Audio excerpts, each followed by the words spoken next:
When I'm walking down the street. I do want to say to Doni and many of you in this room that over a very long career in this city, all of you have helped me and my colleagues tell the truth and to try to tell. I may not look like you and you me, but my head up. I'm South Carolina, so I just. What does this event mean to you, Miss Peggy Mars? Oh, my heart. Happy 20th anniversary. My heart is about loving up on my sisters. Do you know what it feels like to have your sisters in the room? Doni. And that'll be different and unique. I'm gonna be the best me I can be by letting His glory shine through.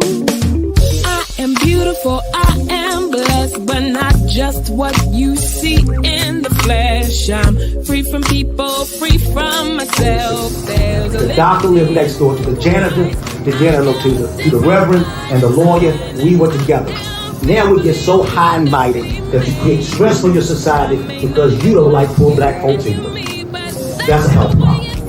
Get yourself together so I can stop being taking care of geriatric people and get back to pediatrics. I thank you, Doni, for all you've done. Let's keep doing it all the more. letting His glory shine through. That'll be you, that'll be me, that'll be different and unique.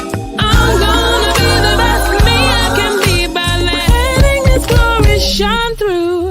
And I dare you, I dare you, I dare you to be you. First name's Doni, last name's Glover. In it to win it for the long haul, baby. Marsha Jews, good morning. Good morning, Doni. How are you? Oh, well, I'm good. I'm grateful. You know, Marsha, while you were gone, all hell has broken loose. What? What's been going on? Don't get me started. Oh, yeah, we want to get you started. It's time to stir the pot. Oh, Lord. No, it is 9 o'clock. No, we had a show last week that we had to reschedule because we found out some information we didn't know. Oh, So and that was? Well, I don't want to go into specifics, but people who were looking for that show last week found that it wasn't on. And there were a bunch of questions, but we just sidestepped it because sometimes that's just the best thing to do. Just step Okay, so we're not going to talk about whatever that was. Well, I'm just saying, you ever go walking down the street and a dog has pooped in the middle of the sidewalk? You just walk around it. Yeah, you just keep it moving. That's it. And go in the other direction. Yeah. But afterwards, some people will try to say, you a sellout. If people knew the facts, they would understand, no, he wasn't a sellout. Well, but see, what they don't realize is that you do research. You get information. You look for information. So it's not like you half-stepping. That I know. You do your research. So you just keep it moving and just dismiss all that foolishness. You don't have time for that. And now I'm not saying I can't be bought. I mean, because I'm not saying I can't be bought. You came over here right now with 7 digits. Cash. Now that I have your attention. You bring them 7 digits, and we might preferably 8 or 9, and I love 10. But for some chump change, man, go sit down. Yeah. Right. We don't have time for your foolishness. We keep it moving. I ain't no fool, but come on now. Well, we know that. And you don't have to even concern yourself with people who have that foolish intent. So you don't have time for that. Also, while you were gone, we have planned the 21st anniversary event for Be More News. We're calling it the Black Wall Street Reunion. Oh, nice. When is this going to happen? Saturday, December the Oh, 9th. nice. And where are you hosting it? There it is. There he is. You know what, Doc? I'm glad you said it. I'm glad you said it. I wondered if we could get you, Dr. Taborn is tuning in, because Marsha, you do know why you are here. Where I was last week at the 28th annual Women of Color Conference. Oh my God, But you just messed the whole thing up. what? Okay. You do know why It says you're on Marsha, the show. because we're going to talk about the women of color. So, Marsha, it's That's how rhetorical, we talk okay? about. Marsha, Okay. it's I would rhetorical. just sit here. Okay, just slow down. I'm trying to Somebody give send me a Dr. heads up. Link. Okay, Doc, you Yeah. have the link. Dr. Taborn, do check your link. Okay, so now I should have just posted that after I sent Well, when him you the called link. and woke me up, you could have then said, "Oh, and by the way," But I thought it was a because your girl been foregone working. conclusion why I would want you on today's show. Child, I'm so tired. I've been working from dark 30 in the morning to dark 30 at night every day at this wonderful conference. Okay, I'm non-military. I did watch Gomer Pyle growing up, but He didn't say dark. never heard of Old Dark 30. Okay. Yeah. So Doc is obviously being an armchair quarterback. So before we get into the Women of Technology conference, from which you're just returning in Detroit. Yes. Is it Detroit or Detroit? Because it seems like the black people say Detroit and everybody else says Detroit. So in the Midwest, where I grew up, it was Detroit. Other people say Detroit, but it's Detroit. But you grew up in Indiana, right? Up in Indiana, but I lived in Detroit as well. See, I just heard you say Detroit. No, I said Detroit. I said Detroit. It was more like Detroit. Detroit. I don't say Detroit. It's Detroit. It's all one syllable. Detroit. 2 syllables. Detroit. It's not like an extra whatever. I'm talking about the black emphasis on D. Detroit. I don't know about that. I'm telling you, it's Detroit. Well, clearly you don't know about it. I think you're from the other side of the tracks where they say Detroit. So let me tell you something. That conference. You know why people always say that? Let me tell you something. Oh, you really want to talk about Detroit and how it's pronounced? Is that a whole thing? So the syllable? No. We finished that. We're going to something else. But Detroit is similar to Baltimore in that they experience this post-industrial new economy. What's the economy there now? I mean, it used to be manufacturing, automobiles, blue collar, people worked in automotive plants. But that changed, kind of like Baltimore, Best Steel, the manufacturing plants, Sparrows Point, all of those blue collar jobs. You could, people in Baltimore were doing pretty well, at least back in the 70s and 80s, and now we're in this whole technology, huh? Yeah, but they're still manufacturing cars in Detroit. Yeah. And the parts as well. So when you start talking about what is that ancillary aspect, it's, all of the pieces that go with it. And then you have to deal with the housing because you've got all of the people that are going there and working. They have to have a place to live. And then you've got universities there. So, but I haven't lived there in a long time. Sandy was probably about 4 or 5 when I last lived there. But I was there for the Women of Color STEM conference, and it was absolutely amazing. We had all types of leadership programs. And what were these women? What color were they? We have women who are African American. We have Hispanics. We have Asians. They're all there. White, black, brown, yellow. How did this conference come about? During the Black Engineer of the Year Awards I like conference, you which is people with hair. Y'all always playing with your hair. What do bald head people? they just do what you do, rub your hair. So the Women of Color was created at the Black Engineer of the Year when it was here. And there were several of us who were friends of mine, and they were, oh my gosh, we talk about the baddest women in the country. Folks who were from Cisco, folks from Boeing, General Motors, Daimler Chrysler, there are about 8 of us in my suite. At that time, I was the president of the company. And we were talking about all of these men on the stage. And I said, what we need to do is create our own conference. And the room got quiet. And we started looking at each other, and then we started screaming. And that was the point where we said we're going to create it. And we did our first conference at the Willard Hotel in Washington, D.C. on Pennsylvania Avenue.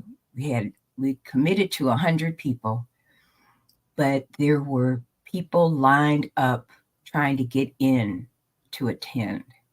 And it was at capacity. And that's how the Women of Color Conference started. And 28 years later, we're still rocking. Wow. Right. It's wonderful. And, you see all these women who have just done, from a leadership standpoint, from having created all kinds of equipment or mechanisms or software or whatever. They're just totally brilliant, but it's also really exciting. So there are different awards throughout the time, and then there are all sorts of workshops throughout the event. But it's wonderful. It's wonderful. What was your favorite part? My favorite part is what I was hired to do, and that was to interview all of these different winners. And that's what I did. I interviewed all of the winners throughout the for however long I was there. Baltimore. And so apparently you were too busy interviewing people. So care to share?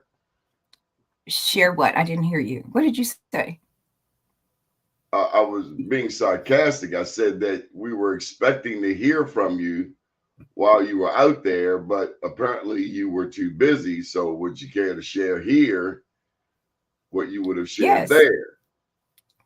Well, I think the things that are really important that were there is that when you look at all of the women who are in attendance from all over the world, their work has been celebrated. And in far too many offices, people are not getting their due respect for who they are and what they've accomplished. And the Women of Color STEM Conference is really important for people to be recognized, for people to, corporations to be able to celebrate their employees, for their families to be able to celebrate their family members. And it's about the fact that young people can come. So you have young people who are either in middle school or high school, as well as college students, all come in, and they can go to all of the exhibits that are in there, and they can talk to all the people that are there. They can sit in on different programs that are set up for them. College students can go into the career fair, and it's set up so that all those universities can talk to the children, young people who are ready to go to college, and they can tell them about all of the work that is, or the courses that they can take, or how they should navigate. Rod has a program. He is part of the whole college program, and works very hard at recruiting young people to attend not only the Women of Color STEM Conference, but also the Black Engineer of the Year Awards Conference. And that is coming up in Baltimore in February. In a couple of months. Yes, in First February. time in what, over a decade? Some long period of time. It's really a long time. So, you know, Doc, here you go. WOCT is still running in the lobby. So tell us about this guy, Tyrone Doc T. Taborn. He's brilliant, and he created this organization. And he's forward thinking, Visionary. and extreme. You know he my saw nickname this. for him? No, I don't. Not the urban one. The professional one is Captain Kirk. What? The Star Trek Enterprise. What about it? I don't know That's about my it. nickname for him, Captain Kirk. Oh, yeah? And what does he think about that? He's just finding out now. So the metaverse, digital twin Yes, you did. on WalkStemDTX.com. Are you cussing? What you say? What? Walk. Yeah, WOC, Women of Color, STEMDTX.com. So you can go up there, and you'll be able to see the all of the programming. How does he come up with this stuff? Walk. Man, because he's brilliant, and he's a visionary, and not DMX, DTX. Because that's a person versus technology. Twin. Yeah, it's a digital twin. So do you know what that is? I mean, you throwing it at me like. No, I'm looking at it on the thing. I know that's what he says. It's a digital twin. You act like you I'm know. not that person. I'm not that person. You act like you that person. I sit in front of the microphone. That's what I do. I sit in front of the microphone. Come on, talking about a digital twin. Who is the twin? That's what it is. It's Tyrone Taborn created. Get him on the thing, so put him on here so he can tell you what it is. This is a Tyrone Taborn creation. Period. Right. This is a Tyrone Taborn creation. I used to work there full time. He's a great guy. He's really brilliant, and his team members are wonderful. So I think it's a great organization. I mean, look at how many people have come through his shop, though. Look how many people have, they say, you have the Holy Spirit when you help empower others. Mm. It's one thing creating an opportunity for yourself. Yeah. It's another when you can look back like a Dr. Tyrone Taborn and see millions of people behind you. Well, and he has. And so when you start looking at it, I can't even begin to realize. No, I can't, because I don't know. These businesses have activities have been going on for 30, 40 years for the Black engineer. Women of color came after. And so when you look at what he did with the Black engineer, that he had the wherewithal to see that was important is powerful. And all of, too often in many cases of corporate America, folks aren't recognized for the work they do and for the things they create. You have so many of us who are in places where they were the ones who began that journey of designing and creating all of these products. If you've got people there from General Motors who are making cars to Mercedes-Benz are making cars, and you've got people who are making the computers. You got all of these corporations are now able to support and encourage and celebrate their employees for all their hard work on a national scale. And that's huge. It's just huge. You people were doing this women in technology, women of color, long before Hidden Figures. I gotta ask you, 8 years ago, when Hidden Figures came out,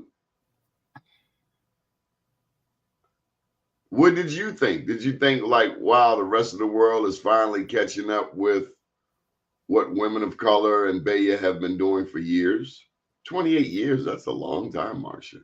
It's a long time. And Baya, Black Engineer of the Year Awards, is 30-something years old. So, you know, when Coming you back look, to Baltimore February yes, yes, for the which is first time in at least wonderful. a dozen years. Yes, Let me yes. ask you this. Going back to Detroit, how would you describe the economic impact on Detroit of the women of color? Well, you know, you have thousands of women that are there. It's not some little corner activity at, you know, sitting at the restaurant. It's huge. And I don't know the numbers, but at least 20,000 people are there.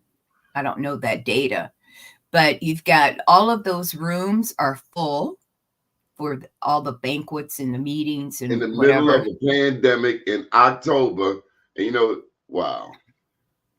And there you see those rooms are packed. The stages are packed because there's all kinds of activities, speakers, discussions, the whole 9 yards. And then they roll out and then I interview them and then they keep going and they go and attend all of these workshops and seminars. What's the spirit like? What's the attitude of the women? Everybody's excited. They're just excited. Everybody's smiling and talking. Hi, how you doing? Hey, and introducing themselves. It's wonderful. It's absolutely wonderful. I was able to interview the president of UMBC. That's no longer Freeman Hrabowski. No. And let me tell you something. What was really beautiful about it is that she just was easy breezy. And there's no facade. There's no any of that. It was just a wonderful interview. And, you know, she's looking forward to, and I think she's going to do well. I think she's going to do well. And I think that one of the things that, it was a surprise to see her there. Because I didn't, you know, we weren't booking a lot of interviews. Some of the interviews they had to book, but somebody said to come over and for her to get the interview. And her name is Dr. Valerie Ashby. And it was just a lot of fun. She was wonderful. We just sat and like we've known each other for forever. So I think they did well in selecting her. I think she's going to that follow on behind Freeman. And, you know, people thought, oh, it's going to be difficult for him to, you know, with him leaving. I think she's going That's to often do said, wonderfully well. And I think people are enamored with the work he's done, but that's never to preclude that the next person can't do something exciting also. Well, I'm telling you, just that conversation we had was okay. Tell us about the conversation. What you talking about? We just talked about UMBC and we talked about young people and their growth. We talked about young people trying to navigate their lives. It was just extreme. Once they get finished with it, I'll get a copy and we can run some of that interview. But she was just naturally comfortable. I think she's going to be able to handle all that's going to come at her as a Black woman. And she's there for it in a wonderful way, Mm-hmm. What did you enjoy most about the conference? Just meeting all the people and interviewing all the people. It was a lot of fun. A lot of the winners talking about what they did to, you know, what they had to do in order to win their awards. Being able to see my old friends that we had called ourselves the Circle, being able to see some of them who were able to attend, so catching up, to be able to go in and see some of the new programming that they had. So I think it was just, the whole thing is great 28 years later. And it started all in my suite, just having a conversation. And 28 years later, here we are with amazing women walking across that stage. Connect the dots. I don't know if I told you that. Well, I didn't. No, Your artist friend, Tamara Payne, and Mark Clark will serve as the co-host for the Black Wall Street reunion. I wanted you to relate the women of color to Tamra's art display on Dear Black Girl. Where are we with this recognition or this re-recognition of the Black woman? I think that not just in technology, but in art and education with the new president of UMBC. What are we seeing from the whole spectrum? So I of think Black women. I think it's our time. It's our time. And you think, or you know? Okay, it's our time. And our time is about being seen. Our time is being able to collaborate with one another. Our time is having the discussions that we need to have internally and externally, because we also need to have young Black women as part of the conversations. And in having those conversations, bringing our young girls into the conversation so they can start seeing themselves there. They can start seeing themselves as doctors. They can start seeing themselves as lawyers. They can start seeing themselves as artists. But if you don't know what you don't know, it's hard to see something that you don't even know about. And that's why all of these programs are critical. Because in many households, they don't have that information to help them build their own lives. And so we've now created those extensions. And it's really interesting because a lot of these young people are calling me auntie, things like that, right? And it's really an endearing acknowledgement. And so there are circles of influence that are bringing these young women together to help guide them where they don't have the guidance in other places. And what do you gain from that? Just able to all of the good, bad, and the ugly of my life, and being able to share the truth and the experiences that I've had, and all of the things I had to go through to get to where I am and still standing. Well, anything else you'd like to add? No, I'm just grateful that you gave me a call this morning, and to be able to discuss the Women of Color STEM Conference, which will come back again next year in Detroit. So people can get ready for that. And they can check out ccgmag.com, ccgmag.com. And you can learn about the Women of Color STEM Conference and the Black Engineer of the Year Awards Conference. That's in February in Baltimore. They're back. So look, it's 9:30, and I wanted to, you were out in Detroit, and you're back in Detroit. Baltimore, as locals say, Baltimore. Any similarities between the two cities? Well, Baltimore and Detroit. I think that Detroit is a big blue collar town, and so is Baltimore. You've got manufacturing companies. People are building equipment. You've got a port. You're right there at when I was at the conference, I look out the window where I'm sitting, and there's the river. Across the river is Canada, right?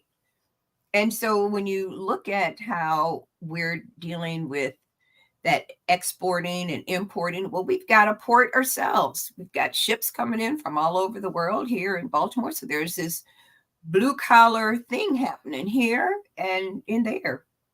Us and there's a large population. Us locals here in Baltimore can't really picture that you go, 50 miles and be in Canada. Yeah.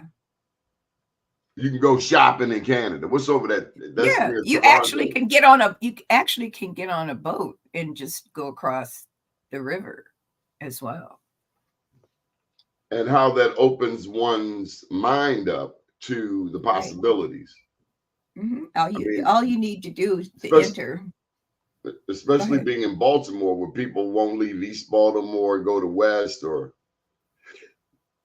won't leave West Baltimore to go to East. We were so secluded, and Baltimore is already segregated. I mean, but if you knew Canada was just 20, 30, 40 miles on the other side, I'm just wondering if it might open up the people's minds here a little more. I don't know. I think that it's an experience, but if you aren't even ready to go down the street and around the corner to West Baltimore, you can't cross Charles Street, then I can't tell you what to do, because there's something. But it's by design. I mean, if you were in Detroit, everybody would know there's Canada over there, and everybody be going to Canada at some point. Or not. I don't understand how people don't. What? Like New York, like Chicago, like DC. You can't go to these cities and be boneheaded, parochial, narrow-minded. I mean, you go in DC. What's boneheaded? Just narrow-minded, like you can't think beyond East Baltimore, West Baltimore. If you're in DC, I mean, just getting on the subway alone is just a wonderful experience. There's so much to enjoy for me in DC. Yeah, I used to live there. I like it. Compared to, when you're here in Baltimore, you kind of used to everything, but DC is just always something happening. People from all walks of life, from every city, from the world, around the world. It's the capital of politics in the Western Hemisphere. Yes, it is. So I think that we have to just open up our minds and our spirit and be willing to learn. Be willing to learn, to see, have experiences. Is Baltimore ready to learn? I think in some areas people are looking for that are open to learning. I mean, Baltimore seems to be stuck on, we transitioning now. Let's just get to some nitty-gritty politics. Baltimore seems stuck on stupid sometimes. I need that. What does that mean? What does that mean? Stuck on stupid. I'm about to tell you. about that. Okay, go ahead. What's up with your school CEO, Marsha? Oh. You thought this was going to be a walk in the park. This is critical news. Marsha. Marsha, last week, they talked about $300 million generated from sports betting. And honestly, Marsha, I could just reach through the screen. If I could reach through the screen and choke the living crap out of the announcer. You're telling me about $300 million in sports betting, but what you don't know, Marsha, is that Friday I interviewed Aaron Mabin. Now, this time I was interviewing him about the Big Addy dinner having to move. Did you know that? The Big Addy dinner has to move. Had to move? What do you mean? They normally have it at Patterson Park Recreation Center. I was told it had nothing to do with the fact that Patterson Park, the Friends of Patterson Park, which are non-African Americans, a few years back had a meeting like, we don't want y'all bringing that over here no more. But this wasn't the case. My understanding is they had some HVAC issues that will be problematic for the next few weeks, including 5 weeks from now when it's Thanksgiving. Okay, here we go. But what does this have to do with all of the people. Say it That again. all of this money that went to, do you want to read that? I was asking you a question. Okay, what? Okay. We're building STEM City with Al Hathaway. Oh. Oh, great. And so that is actually a building in West Baltimore.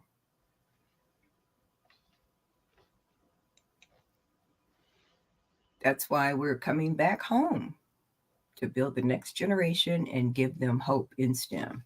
Congratulations, Dr. Taborn. That's wonderful. Yay! That's huge. That's huge. Okay, so how do we connect our children? I mean, at the end of the day, well, the first thing we need to do is get rid of the woman who is the superintendent of schools making $400,000. Well, let me segue. Oh, okay. We I thought we already did that. Well, we did, but Doc took us back, so we're just gonna we're rolling. Together. We're rolling. We want our young people to be engaged, involved in technology in Baltimore. Every day the news comes on, it's painting some dismal picture of the Black community. It will not celebrate, it will not illuminate such opportunities as what Dr. Taborn is talking about in the Black community, whether it's Detroit, whether it's Baltimore. So as we try, because they're redoing the harbor, David Bramble, Black developer. Yes. So as we try to reinvent Baltimore, what, if any, are the challenges? Because I have an observation. What is a returning citizen said it best. And I'm talking about how to fix Baltimore. And a part of fixing Baltimore is connecting our young people to these opportunities that Dr. Taborn has been promoting for decades. Right. The people at the top of the ship, Marsha, and they Black, they white, they yellow, they green, they polka dot, are not talking to the people at the bottom of the ship. That's essentially what it is. And the Black people that get to the top of the ship, you would think they would at least talk to their cousins at the bottom of the ship. But the Black people that get to the top of the ship quite often do not. And that's the beauty of a Dr. Taborn who has a phone book. I mean, he got a mean phone book. Someone of his ilk, of his caliber, for him to not forget and to connect the people at the top with the people at the bottom. I just wish there were more people like him. Quite often we get to the top of the ship and we forget about the people at the bottom. And that's what he does every year with Bayer, with Women of Color, and the various other initiatives around the world, really. Connecting with admirals, statesmen, stateswomen from other countries, bringing us all together. But too often we don't have enough Dr. Taborns. We get some of us, we get in those rooms, and I'm talking about Black people, and they just get goofy, Marsha. Marsha, why are you looking at me like you don't know what I'm talking about? I don't. Why don't you tell me so that I'll clearly understand? Gatekeepers. What's Thank God Dr. Taborn is not a gatekeeper. He's a gate opener. He's a door opener. I ain't saying the man Jesus, but I'm saying he opens doors. While so many of us are, instead of opening the door for the next person, we play dumb. Well, and what's interesting is that not only is he hosting 2 large conferences, but he has regular printed publications. The Black engineer and Hispanic engineer, and they continue to thrive, which is wonderful. And he's had this vision for years. He understands this concept that with a closed hand, Right. nothing gets in, nothing gets out. That's right. Some of us are so busy trying to hold on to nothing. Yeah. That you can't get your blessing because you're still holding on to some chump change. Let's go back to this woman who is the superintendent of the public school system. Yeah, that's the Marsha I know. Is she connecting people? Is she opening doors of opportunity? No. Let me tell you this while you were gone. Let me throw this other caveat. Okay. So we have a community meeting last week here in Sandtown, Winchester. Okay. And big up to this newly emerged group's Showdown for Sandtown. Give me the hope. And I will keep this up. Well, this is why we are talking about it. So in this community meeting in Sandtown, now, you know, Sandtown, where this studio is, where my home is for the past 30 years. And I love it when people say, well, why do you live there? Why do you live where you live? Stop being nosy. But I'm fine here, you know. Anyway, Marsha, last week at the community meeting, it came out about how many people claim to represent Sandtown are getting millions of dollars simply by saying they represent Sandtown, when the only thing they have here is an address. They don't serve the people. They don't know the people. Baltimore City Public Schools, it came out that, you got to leave? I mean, you send me dirty messages. No. Okay. So these people are in here communicating, Senator Brooks, Baltimore County School Chief with Senator Brooks. Okay, Ben Brooks. They have a new black lady out in Baltimore County. Oh, that's wonderful. They keep getting black people out in Baltimore County, but every time they get them, it's like the white people chase them out. They've had like 5 black people in a row. Really? Anyway, Marsha, how do we connect the community to all of this? And how do we eliminate these bad apples who are cancerous? These bad actors who, instead of helping empower the community, when Freddie Gray happened, I counted like $19 million that was collected for Sandtown. But we didn't see anything here. What we saw was some lights down there in the harbor. You don't remember the light show? That was that damn money. They down the harbor with lighters and lights and talking about how pretty it is. We need to see them lights up here in Sandtown. Just like when the curfew happened with Freddie Gray, the curfew was only in the black community. So it seems like you would come back here and bless this community, but they don't. And they think the city's going to get blessed when you ignore East Baltimore, West Baltimore. And that's why, again, I'm so grateful for Dr. Taborn for not forgetting the inner city. A lot of people talk the talk, but they don't walk the walk, Marsha. So talk to me. Well, first, second, third. You know what? I'm going to tick you off. I heard you had lunch with Santa Lisa. That's a lie. And you know that's a lie. That's a lie. I couldn't sit in front of her. This woman's making $400 and something thousand a year, and our children do not have access to an internet. Their grades are abysmal, and their teachers are no longer excited anymore. They're all going through a lot of I don't even know what you call it, because they know they don't have the infrastructure nor the support coming out of North Avenue. The money is there, but it's not being spent where it should be in these underserved schools. And these children don't have access to the internet and the information that they need. And here we have a mayor who hired her. And she's still there. He didn't hire her. Well, somebody hired her, and the new mayor should be looking at what she's doing. I want to see the report card on why she's still employed. If he didn't hire her, then why is he allowing her to stand there? The state is complicit because they had an Indian guy in there who was he hid a lot of information.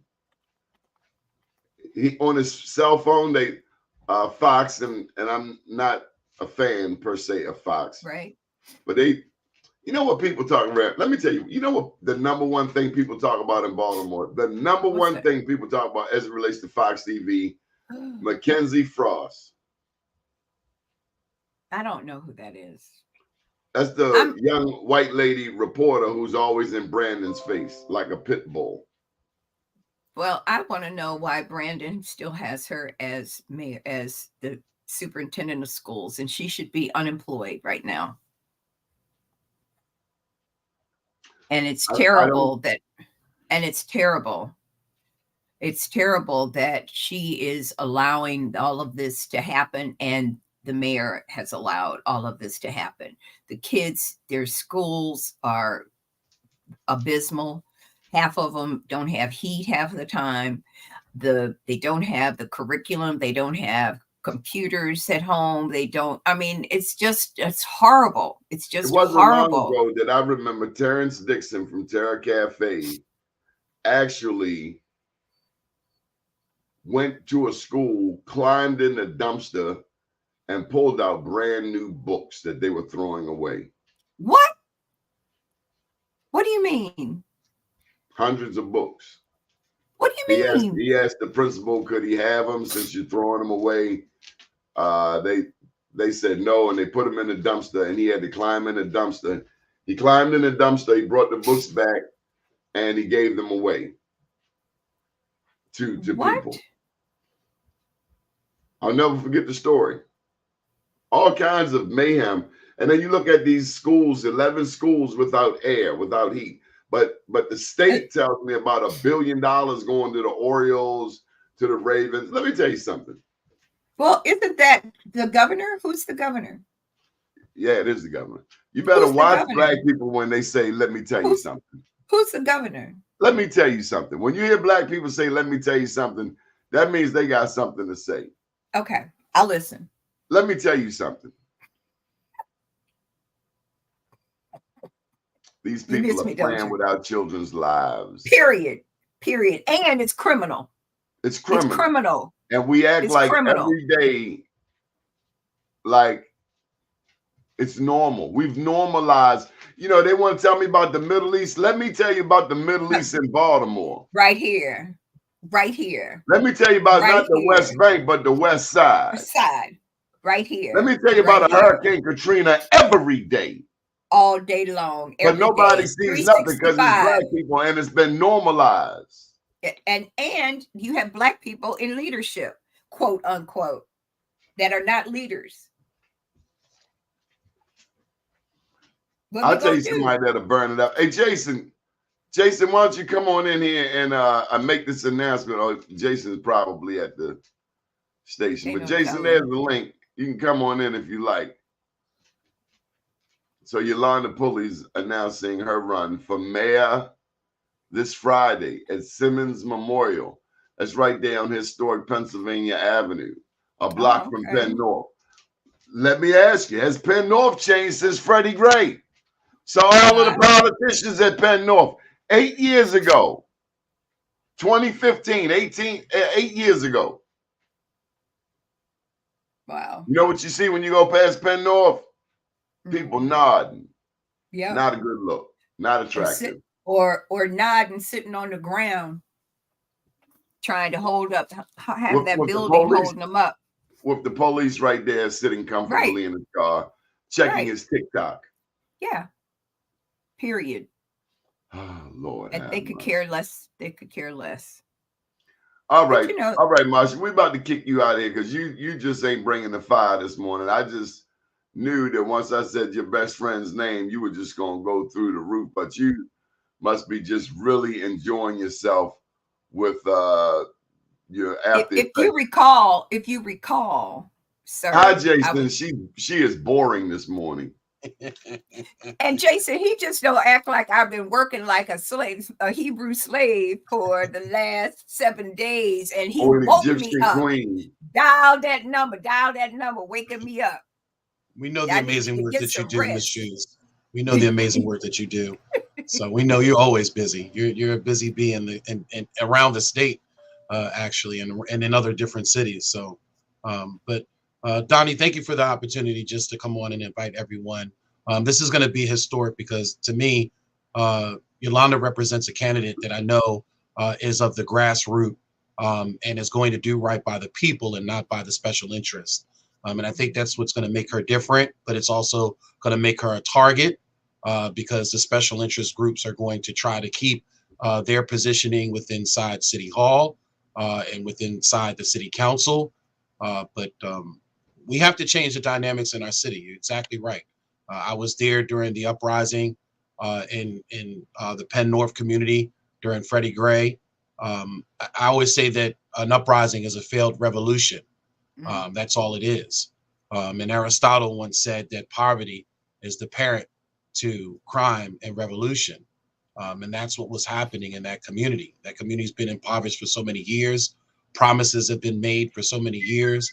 Billions of dollars have been poured into that community for so many, well, supposed to have been poured into that community for so many years. Where has that money gone?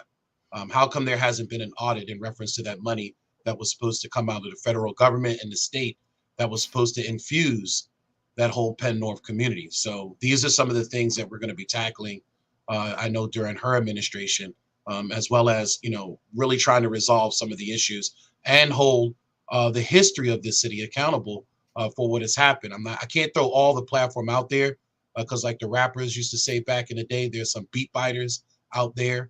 We will definitely announce the platform on the 20th and some of the initiatives that's going to look at holding the city accountable. Is she for bike lanes?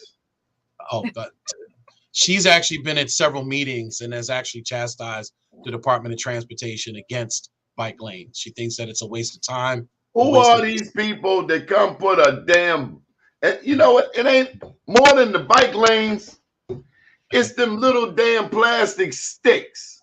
The delineators. Yeah. I don't know. What's crazy is a bunch of things. Why the hell you got these damn sticks sticking out on the corner and the street is already tight?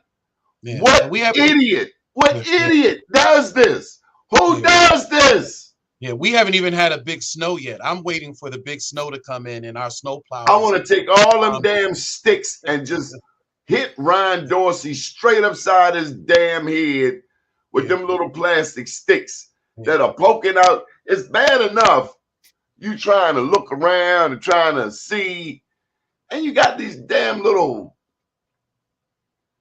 flex posts. Doni, you've actually spoke about it, about this is more of a national movement, especially with someone like Pete Buttigieg, out of Illinois, who's now the director of Department of Transportation. Does he have any kids? If you got kids and you driving your kids around, you're not putting your kids on a damn bike. And that's the thing. These people who pushing bikes have no damn kids. Because ain't nobody putting their kid on the back of a bike, especially with these people out here driving. Yeah. And you have to be clueless as a politician if you sit there and you say the reason why people are leaving the city is because of cars. That's a damn idiot. Why don't they vote him out of there? Why don't somebody run against Ryan Dorsey? Because I think they have no other person that can be the. Oh my God! Oh my God! That's some political sterility there. He's been there. I've heard everybody complain about him. Put somebody else in there. But see, he upholds that community. Like prime example, when we had damn bike lanes on these flex. I'm sorry. When we had the committee hearing, when we had the committee hearing in reference to the police commissioner, just prime example. He went into this speech of how he supported Tyrone West and the whole Tawana Jones family, how he supported Shorty, how he supported these folks that had some concerns in reference to Commissioner Worley, but then turned right back around. And I thought I was going to have a love and an admiration for him because I hate Ryan Dorsey's guts, but I thought I was going to have a little respect for him because he started off with supporting those that had been fighting the confirmation in reference to Richard Worley, but then it turned right back around. And then he said, but my constituents in my community are telling me to vote for him and to support him. So I'm voting yes. So you can tell that he's a passive city council person that goes with the status quo in his community and doesn't necessarily want to go with the small concerns, because again, it was a minority concern. It wasn't an overwhelming concern, But I think that sometimes you have to do the right thing in reference to a minority voice, and sometimes not necessarily allow, the white noise that comes from the majority of the constituents that may be in support of something. You have to be willing to go against the grain sometimes in the name of justice and in the name of serving the people properly. Even though your main constituents may not like it, you have to do right what you feel with the people. And most folks spoke out and said that they weren't in favor of Commissioner Worley and felt that the mayor should do a better vetting job and allow maybe a plethora of candidates to be presented to the community, and the community to make the decision at that time. It doesn't have to be a national search. My whole thing was I wanted to break the glass ceiling because both of these departments, whether it's the fire department or the police department, both of them have been this misogynistic, kind of man-ruled agency, since their existence. And I wanted to see, my thing was a Black queen, a Black woman running both the fire department as well as the police department. And we didn't get that this go around. So it just shows you. But why not? Why can't we get that in a city that has more population of African American men and women? Correct. And why can't we get that here? What is the problem? Because this is ongoing. Right. Well, each agency has its own issue. Well, but I know with the police department, the main issue is the GVRS, is that group violence reduction strategy nonsense. And what that really is that's really in some cases the defund the police movement, but they don't want to kind of shove it down your throat because most citizens are not going to go for the defunding of police. So it's not so what they do is instead they put this group violence reduction strategy up instead, and they really appoint commissioners that are impotent, that unfortunately are castrated and neutered, and really do the bidding of Monzi and whatever Monzi says to do, although Monzi has no public safety history, has no policing history. They don't have the experience in reference to history. These are people that are taking these positions and these platforms from these very progressive groups and are trying to implement it into policing. Yes, you need wraparound services. Yes, you need a holistic approach. Yes, you need to try to find ways to address Pookie and Peanut in the post end. I mean, in the pre end of things, and not at the post end of things. But you also need a police commissioner that's willing to go out there and address policing constitutionally, that's going out there and developing a community policing plan, and not some impotent plan. And again, Worley was picked because of his impotence, because they could neuter him and castrate him and keep him in a certain position. Whereas you can't do that. You bring somebody like a Serena Briscoe in, a Black queen, she gonna come in and she gonna buck the system the whole time, and she gonna clean up house. That's why I keep saying we need to have a Black queen in there, because a Black queen. How do we get to that? How do we get to that? How do we get to that? How do we get her position to make that happen? And is it an appointment? Is it an appointment? Right. I'm sorry. We gotta remove the man-child mayor, out of the position and hire someone who's willing to look at these departments, look at the historical inequities of these departments, and are willing in some cases to break the glass ceiling, and are willing to speak to those on the ground, those in the community that know better. It's interesting because after the meeting was over with, maybe about 3 other Black city council members said, oh, well, I wasn't in support of Worley, but I voted yes, but I was actually in support of Serena Briscoe, but I don't know how.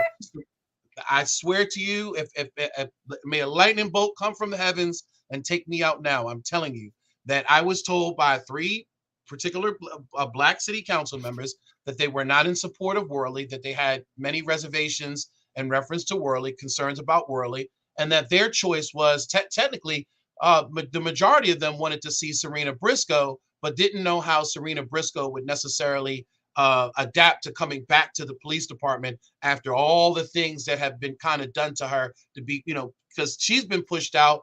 We know that Colonel Russell was kind of pushed out as well. If you really understand the stories that happened with Police Commissioner Harrison and them demoting him and moving him to a lower ranking, would have messed with his retirement in the long run.